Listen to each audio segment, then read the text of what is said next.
It may look like a glorified freezer bag, but the artificial womb could one day save the lives of the thousands of babies born every year prematurely. For the second time, researchers announced this week that they have successfully incubated lambs born before reaching full term in an artificial womb.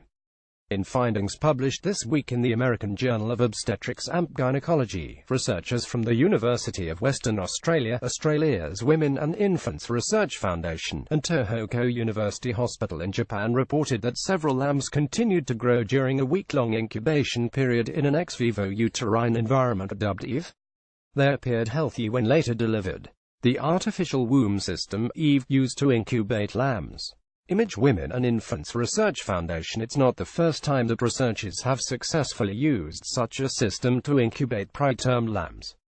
In April, researchers at the Children's Hospital of Philadelphia used a similar system to incubate premature lambs for a record-breaking 4 weeks. Lambs have a shorter gestation period, so the 105 to 115-day-old premature lamb fetuses in that study were the equivalent of about 23 weeks in a human. The hope is that such systems could help babies born as early as 22 weeks.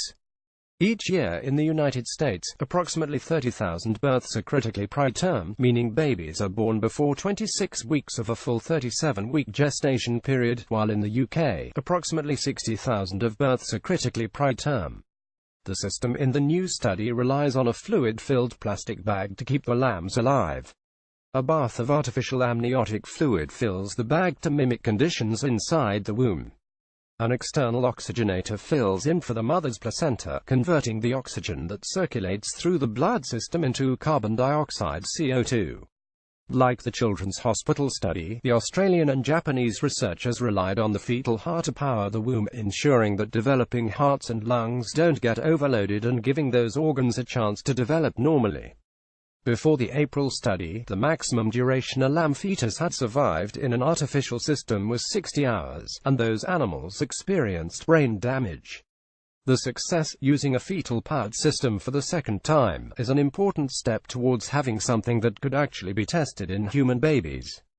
Such a system would be a vast improvement over the current treatment, which is to place premature infants in an incubator and rely on devices like ventilators to assist the still developing organs.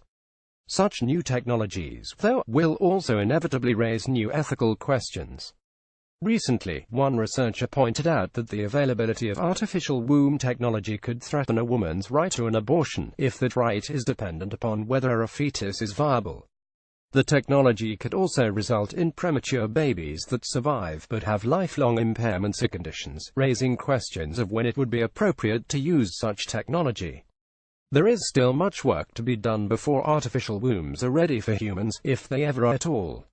Researchers have said it will be at least 5 years before trials are even a possibility, if not more. But it is a future we are inching closer to every day. More science posts.